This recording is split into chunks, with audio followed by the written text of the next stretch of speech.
Good morning, student. Once again, we will discuss here about human heart. तो बच्चों, प्यारे बच्चों, आज हम मनुष्य के हृदय की क्रियाविधि के बारे में अध्ययन करेंगे कि मनुष्य का हृदय किस प्रकार से काम करता है। मनुष्य का हृदय, जैसे कि आप जानते हैं कि एक पंप की तरह काम करता है, जैसे पंप होता है उसी प्रकार से काम करता है। और ये क्या करता है, हार्ट का फंक्शन क्या होता है? हार्ट का फंक्शन होता है कि जो ब्लड होता है उस ब्लड को संपूर्ण शरीर तक पहुंचाना, ब्लड को संपूर्ण शरीर तक पहुंचाना, यानी कि जो हमारा शरीर जो छोटी छोटी कोशिकाओं से मिलकर बना हुआ है, प्रत्येक कोशिका को ब्लड मिल जाए। और ब्लड जो है उसके लिए क्या है, एक प्रकार से ऊर्जा। तो वो ऊर्जा जब ब्लड उनको मिलेगा तो वो काम करेंगे और वहां पे ऑक्सीकरण की क्रिया होती है, संपन्न होती है, और उसके बाद जो है वो ऊर्जा की मुक्ति होती है। तो यहाँ पर मैं आपको आज दिखाना चाहूंगा कि यहाँ पे मनुष्य का जो हृदय है वो किस प्रकार से काम करता है। तो यहाँ पर मैंने हार्ट का चित्र मैंने यहाँ पे बनाया है। तो यहाँ पे मैंने लिखा है, जैसे कि ये वाला जो है अग्र महाशिरा, और एक लिखा है मैंने पश्च महाशिरा। ठीक है, अग्र महाशिरा, पश्च महाशिरा। अगली चीज मैंने यहाँ पे दिखा रखा है, ये वाला देख लो, महाधमनी चाप, ये वाला जो मैंने ये दिखा रखा है। एक यहाँ पे मैंने दिखा रखा है ये वाला पार्ट, यानी फुफ्फुस धमनी, जिसको हम पल्मोनरी आर्टरीज,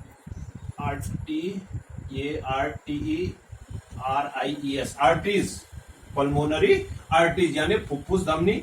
और इधर दिखा रखा है मैंने ये वाला जो दो पार्ट मैंने ये दो भाग ही दिखा रखे हैं। ये दिखा रखा है फुफ्फुस सिरा यानी pulmonary veins, pulmonary veins, pulmonary arteries यानी फुफ्फुस धमनी, फुफ्फुस सिरा। इधर महाधमनी चाप, अरोटा कहते हैं उसको, ये आरओटी है, अरोटा।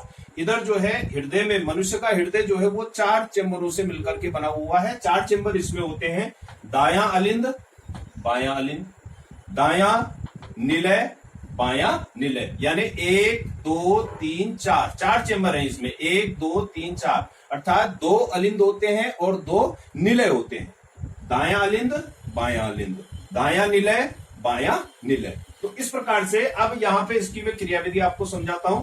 ये सारी चीजें मैंने यहाँ पे जो है वो एक छिद्र मैंने दिखा रखा है, इसको बोलते हैं अलिंद निलय छिद्र, ऑरिकल वेंट्रिकल पोर जिसको हम कहते हैं, यानी अलिंद ये वाला, और निलय इसको बोलते हैं अलिंद निलय छिद्र। अब क्या होता है, इसका फंक्शन जो है वो इस प्रकार से है कि यहाँ पे मैंने अग्र महाशिरा और पश्च महाशिरा दो चीजें दिखा रखी हैं। तो महाशिराओं में जो है आप जानते हैं कि शिराओं में जो है वो कौन सा रक्त बहता है, बोलो कौन सा रक्त बहता है, कि शिराओं में अशुद्ध रक्त बहता है। और जो धमनियां होती है, धमनियों में कैसा रक्त बहता है, शुद्ध रक्त बहता है। अब अशुद्ध और शुद्ध को एक बार मैं क्लियर कर देता हूं। अशुद्ध रक्त का मतलब होता है कि जिसमें कार्बन डाइऑक्साइड युक्त ब्लड जो होता है उसको हम अशुद्ध रक्त कहते हैं, और जिसमें ऑक्सीजन ज्यादा मिली होती है उसको हम शुद्ध रक्त कहते हैं, ऑक्सीजनेटेड ब्लड। अब संपूर्ण शरीर का, हमारे शरीर के ऊपरी भाग से और निचले भाग से, ठीक है, संपूर्ण शरीर का जो ऊपरी भाग है वहां से अग्र महाशिरा के द्वारा जो अशुद्ध रक्त है वो कहां लाया जाता है, दाएं अलिंद में लाया जाता है। और पश्च महाशिरा से संपूर्ण रक्त जो है वो किसके अंदर, यानी दाएं निलय के अंदर लाया जाता है। इस प्रकार से संपूर्ण रक्त शरीर का अग्र महाशिरा और पश्च महाशिरा के द्वारा जो है वो किसमें आ जाता है, दाएं अलिंद में प्रवेश करता है। दाएं अलिंद में जब ब्लड पूरा आ जाता है तो यहाँ पे जो है इसमें अलिंद और निलय, यहाँ पे जो है संकुचन होता है, और ये वाला जो छिद्र है, ये वाला छिद्र जो है वो खुल जाता है, ये पोर खुलता है। तो यहाँ से ब्लड जो है वो, संपूर्ण ब्लड जो है वो किसमें प्रवेश कर जाता है, दाएं निलय में प्रवेश कर जाता है। दाएं निलय में जब ब्लड प्रवेश करता है, इसमें भी संकुचन होता है, और यहाँ से दाएं निलय से जो ब्लड है वो इस प्रकार से, मैंने यहाँ पे बाहर की ओर तीर के निशान लगा रखे हैं, इसके द्वारा, यानी ये क्या चीज है, फुफ्फुस धमनी, फुफ्फुस धमनी के द्वारा जो हमारे इधर फेफड़े होते हैं, दोनों साइड में जो फेफड़े होते हैं, फेफड़ों में जो है वो जो ब्लड होता है वो शुद्ध होने के लिए चला जाता है, शुद्ध होने के लिए जाता है। फेफड़ों में ब्लड जो है वो क्या होता है, शुद्ध होता है। ये मैं आपको पहले बता चुका हूं, श्वसन के अंतर्गत मैं आपको बता चुका हूं।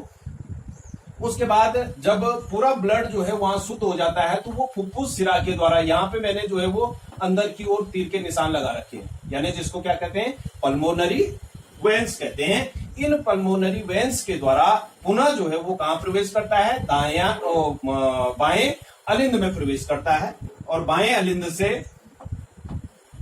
बाएं अलिंद में यहाँ पे जो है वो अलिंद निलय छिद्र होता है, और इस यहाँ पे संकुचन के द्वारा संकुचन होता है इसमें, और ये वाला पोर जो है वो खुल जाता है, ये छिद्र खुलता है, और संपूर्ण रक्त जो है वो किसमें प्रवेश करता है, बाएं निलय में प्रवेश करता है। और बाएं निलय से जो है यहाँ पे ये दिखा रखा है मैंने, इस प्रकार से, जिसको आप क्या कहते हैं, महाधमनी चाप या अरोटा कहते हैं। इस अरोटा के द्वारा संपूर्ण रक्त जो है वो कहां, पूरे शरीर में फिर भेज दिया जाता है, फिर पूरे शरीर में भेज दिया जाता है। तो ये प्रोसेस जो है इस प्रकार से चलता रहता है, पूरे शरीर में जाएगा, कोशिकाओं तक पहुंचेगा, कोशिकाओं में ऑक्सीकरण की क्रिया होगी, वहां पे ऊर्जा मुक्त होगी, वहां पे कार्बन डाइऑक्साइड निकलेगी, वहां पे जल निकलेगा।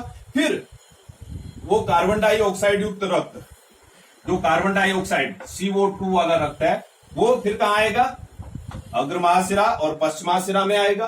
फिर जो है वो यहाँ पे दाएं अलिंद में प्रवेश करेगा, दाएं अलिंद से दाएं निलय में प्रवेश करेगा, दाएं निलय से फिर जो है वो कहां, फुफ्फुस धमनी के द्वारा फेफड़ों में जाएगा, फेफड़ों में जो है वो क्या होगा, शुद्ध होगा, और शुद्ध होने के बाद एक बार फिर पुनः फुफ्फुस सिरा के अंदर आएगा, और फुफ्फुस सिरा से फिर बाएं अलिंद में, बाएं अलिंद से बाएं निलय में, और फिर बाएं अलिंद से जो शुद्ध रक्त है वो फिर महाधमनी चाप के द्वारा पूरे शरीर में भेज दिया जाएगा। तो इस प्रकार से ये प्रोसेस जो है वो चलता रहता है। अब इसमें थोड़ा सा दो चीजें हैं यहाँ पे, ये ध्यान देने वाली बात है, एक फुफ्फुस धमनी लिखिए और एक फुफ्फुस सिरा। वैसे मोस्टली क्या होता है, सिराओं में अशुद्ध रक्त बहता है और धमनी में शुद्ध रक्त बहता है। लेकिन यहाँ पे ध्यान रखना है, जहां पे फुफ्फुस धमनी लिखा हो वहां पे जो है वो कैसा रक्त बह रहा है, अशुद्ध रक्त बह रहा है। और यहाँ पे जो फुफ्फुस सिरा है कहीं पे भी आएगा तो वहां पे आपको ध्यान रखना है कि वहां पे जो है वो शुद्ध रक्त बहता है उनमें। तो ये क्वेश्चन जो है वो कई बार बोर्ड परीक्षा में पूछे जाते हैं। तो इस प्रकार से ये जो है वो क्या है, मानव हृदय की क्रिया। Thank you.